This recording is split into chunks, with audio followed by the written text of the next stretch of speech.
February, IRCC's backlog of caregiver rose above 16,000. My office hears from people every day desperate to have their caregiver's case finally get processed. While caregiver cases remain stuck, families are forced to stay at home, not able to work or contribute to the economy. This is causing mental health issues for both Canadians needing caregivers and those that want to come to Canada under the Caregiver program. It's time to stop stranding people in this Liberal-made backlog. When will the Minister clear this Liberal-made backlog in the Caregiver program? Minister for Immigration, Refugee and Citizenship. Madam Speaker, if the last few years have taught us anything, it's the importance of those who provide care to members of our community to allow them to stay in their own homes and to receive the care they need in their communities.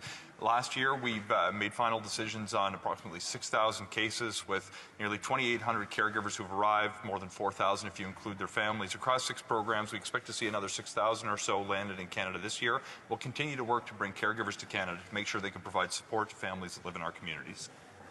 Member for Calgary Forest Lawn. Backlogs are a common theme under this Liberal government, whether it's for veterans, seniors, immigration, and now passports. Despite knowing that Canadians want to travel and need to get their passports renewed, this government has failed to prepare. Now, people are having to wait in long lineups at 4 a.m. and have no way of knowing when they will finally get their passport. When will the Minister do her job and clear up the passport backlog they knew was coming?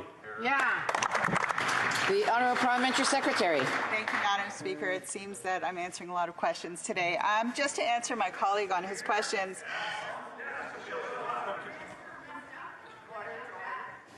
Let's allow the Honourable Member, Parliamentary Secretary, to respond so that the Honourable Member can have the answer to his question.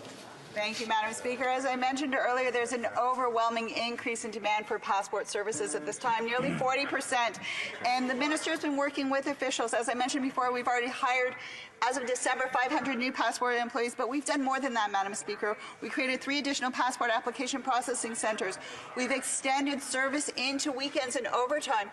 Our Service Canada officials are working day and night to make sure that Canadians get the passports and services they need. Thank you. The Honourable Member for Beauce. Madam Speaker, the seeding season has arrived and a large number of temporary foreign workers are expected. Unfortunately, many companies are waiting for workers who are not arriving. Yet, procedures began at the end of 2021 for the arrival of these workers. It is the Minister of Immigration not able to show any foresight, especially since this program has existed for several years. Once again, this government is in reaction mode, and our farmers will pay the price. What does this minister say to many farmers who are having to delay seeding or even reduce their acreage this summer? Minister of Health and Minister of Sports. Madam Speaker, thank you, and I'd like to thank my colleague for his question. We appreciate the contribution to the Canadian economy of these farmers, and that is why there is a 3-year period of investment.